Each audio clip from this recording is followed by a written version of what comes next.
Sir చాలామంది aspirants వాళ్ళ preparation మిడిల్లో ఆపేస్తారు, లేదా ప్రిలిమ్స్ దగ్గర ఆపేస్తారు, లేదా 1-2 అటెంప్ట్స్ తర్వాత అయినా డిమోటివేట్ అయ్యో లేకో వేరియస్ రీజన్స్ మూలన ఆపేస్తారు. Why do you think that happens when it comes to these attempts?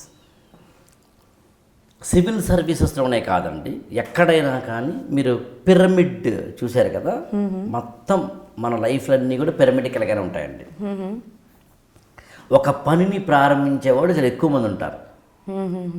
క్రమక్రమంగా స్టేజెస్ దాటుతున్న కొద్దీ ఆ ఉన్నత శిఖరానికి వెళ్ళేవాడు ఒకళ్ళిద్దరు ఉంటారు. అది ఒలింపిక్స్ అయినా, చెస్ లాంటి వాటిలైనా, స్పోర్ట్స్ అయినా, గేమ్స్ అయినా, సింగింగ్ అయినా, డ్యాన్సింగ్ అయినా, యాక్టింగ్ అయినా, సినిమా అయినా, సినిమాటోగ్రఫీ అయినా, పర్సనల్ డెవలప్మెంట్ అయినా, టీచర్ అయినా, ఇన్స్టిట్యూషన్స్ అయినా, సంస్థలైనా, ప్రభుత్వాలైనా, లీడర్స్ అయినా, సీఎంలైనా, పిఎంలైనా, ఎవరైనా. రాజకీయాల్లో ఎంతమంది ఉంటారండి, కానీ ఎంతమంది సీఎం పోస్ట్కి వెళ్తారు? Only one. ఆ పైకి వెళ్ళడానికి కావాల్సింది సివిల్ సర్వీసెస్ కాదండి. ఎక్కడైనా కానీ మిడిల్ డ్రాప్ ఎందుకు అవుతారంటే, చాలామంది మిడిల్ డ్రాప్ ఎందుకు అవుతారని మీరు అడిగి చూడండి. నీ పర్సనల్ డెవలప్మెంట్ ట్రైనర్ని కానీ, లేకపోతే సైకాలజిస్ట్ని కానీ, లేదా ఈవెన్ ఎవరైనా common sense point of view కానీ మీరు కూడా చెప్పచ్చు ఎందుకు అవుతారు అంటే, మోటివేషన్ లేక, లేదా వాళ్ళకి ఒక ఏమంటామంటే వేరే కెరీర్ ఏదైనా వచ్చి, లేదా ఇది మన వల్ల అవ్వదులే అని తెలుసుకుని, లేదా సరైన రిసోర్సెస్ని పట్టుకోలేక, లేదా ఫినాన్షియల్గా వీక్ అయ్యి మధ్యలో, లేదా మ్యారేజ్ లాంటివి ఏవో ఒకటి అయ్యి, ఓకేనండి. మీరు ఎన్నైనా చెప్పండి ఈ కారణాలని. నిజానికి ఇవి కాదు కారణాలు, మిడిల్ డ్రాప్కి ఇవి కాదు కారణాలని. మిడిల్ డ్రాప్కి అసలైన కారణం ఏమిటి అని అడిగితే,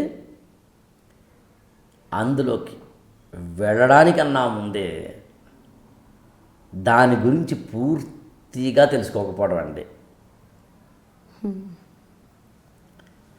ఐఏఎస్ ప్రిపరేషన్కి సంబంధించి నేను దిగడానికన్నా ముందే, మామూలుగా తెలుగులో పాట ఉంటుందండి, ముందుగా తెలుసుకో మునిగే లోతెంతో, కడదాకా సాగదు వేట నట్టేట ఎదురీత. అసలు ఎందుకు నువ్వు దిగిపోతున్నావు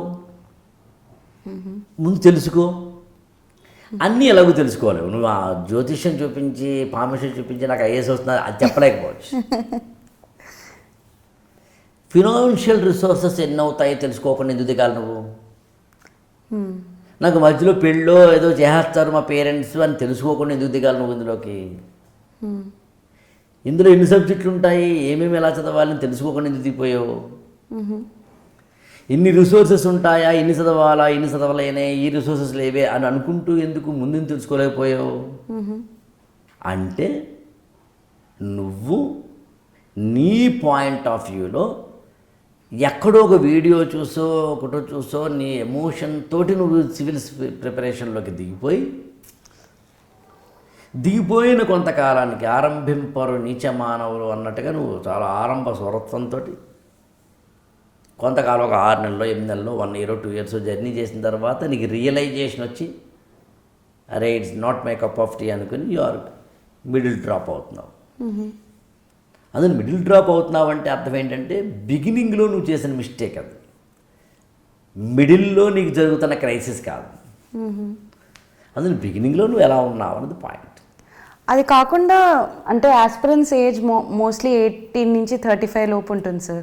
అంతలోపు చుట్టుపక్కల సేమ్ ఏజ్ వాళ్ళకి పెళ్ళిళ్ళు అయ్యి సెటిల్ అయ్యి ఇవన్నీ అవుతున్నప్పుడు బయట నుంచి ప్రెషర్ ఉంటుంది.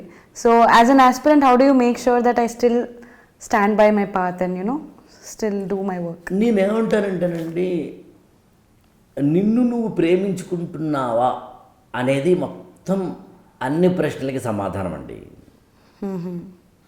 నాకు తెలిసి రోజు బ్రష్ చేసుకుంటాం మనం, రోజు స్నానం చేస్తాం, రోజు అన్నం తింటాం, పడుకుంటాం. నువ్వు రోజువారీ చేసే పనులకి నిన్ను ఎవ్వరూ మోటివేట్ చేయట్లేదండి. పొద్దున్నే ఎవరో వచ్చి నిన్ను లేపి దంతధావనం చేయడం గురించి, స్నానం చేయడం గురించి నీకు లెక్చర్లు ఇస్తే, భోజనం చెయ్యి అని ఒక 30 మంది వచ్చి నిన్ను భోంచేయి అని అడిగితే ఇది జరగట్లేదండి ప్రాసెస్లో. నీకు తెలియకుండా నువ్వు శ్వాస పీలుస్తున్నావు, నీకు తెలియకుండా నువ్వు ఈ పనులన్నీ చేస్తున్నావు, అసంకల్పితంగా చేసేస్తున్నావు కదా. సిన్స్ ఎందుకని చెప్పండి, 2 కారణాలు. One is your brain is functioning. Brain function చేయనోడే కదా ఇవన్నీ చేయడు, పిచ్చోడిగా ఉంటాడు. 2, you are loving yourself or you are caring yourself. నేనేమంటానంటే ఉదయం నుంచి రాత్రి వరకు ఉన్న ఈ చిన్న చిన్న పనుల్లోనే ఇంత కేర్ తీసుకుంటే నీ మహోన్నతమైన జీవితాన్ని మార్చేస్తున్న ఐఏఎస్ లాంటి వాటిలో ఎందుకు నువ్వు అంత కేర్ తీసుకోవాలనేది నా క్వశ్చన్. వాళ్ళెవరికి పెళ్ళయింది, వీళ్ళెవరికి ఇదయింది, వాళ్ళెవరికి కెరీర్ అయిపోయింది, వీళ్ళెవరితో అయిపోయింది అని పెట్టుకోకు. మధ్యలో ఒక 1 year గ్యాప్ వచ్చిందా రాని తప్పదు, 2 years గ్యాప్ వచ్చిందా రాని inevitable, that's not a problem. But అల్టిమేట్గా ఎండ్ రిజల్ట్ని చూసావా లేదా, దట్ ఈస్ ద పాయింట్. ఆ ఎండ్ రిజల్ట్ని చూడడానికి నువ్వేం చేసావు, that is the question. Simple logic. ఆ ఎండ్ రిజల్ట్ చూడడానికి మనం చేసే ప్రయత్నాలే మొత్తం మన జీవితాన్ని అంతటి చేస్తాయి. రెస్పాన్సిబిలిటీ అండి, వాట్ ఐ స్ట్రాంగ్లీ ఫీల్. అందుకే స్వామి వివేకానంద మాట, సమస్తమైన బాధ్యతను నీ భుజస్కంధాల మీద వేసుకో, నిన్ను మించిన హీరో లేడు అంటాడు. యాక్చువల్లీ అంతకుమించి ఏం కాదు. నరేంద్ర మోడీ 70 ఏళ్ళు దాటాయండి, ఎంత ఏజ్ చూడండి. అంత ఏజ్లో కూడా ఇంకా యాక్టివ్గా పనిచేస్తూ 2 సార్లు పీఎం అయిన తర్వాత 3వ సారి అవడానికి కలలు కానీ అయ్యి వీలైతే 4వ సారి కూడా ట్రై చేస్తున్నాడండి ఆయన. మరి ఎవరిని మోటివేట్ చేశారా? ట్రంప్ వచ్చి రోజు ఫోన్ చేస్తాడా, అన్న బాగా చేయి అంటాడా? లేదే. ఒకసారి అమెరికాకి ప్రెసిడెంట్ అయిన తర్వాత ట్రంప్కున్న ఆస్తి అంతా కాదండి. మరి ఆయన ఎందుకు మళ్ళీ 2nd టైం యుఎస్ ప్రెసిడెంట్ అవ్వాలనుకున్నాడు, అయ్యాడు. సో మోటివేషన్ అనేది ఒకటి ఇచ్చేది కాదండి, it should be in you అండి. ఒకవేళ ఇచ్చినా అది 10 నిమిషాలు ఉంటుంది, 5 నిమిషాలు ఉంటుందండి. పోనీ 1 day ఉంటుంది, 1 year ఉంటుంది అనుకోండి. తాటి చెట్టు ఎక్కేవాడిని ఎంతవరకు తోస్తామని సామెత ఉంటుందండి. అలా హౌ కెన్ వి అసలు మిడిల్ డ్రాప్ ఎవరవుతున్నారు అంటే బిగినింగ్లో తెలుసుకొని వాళ్ళు అవుతున్నారు.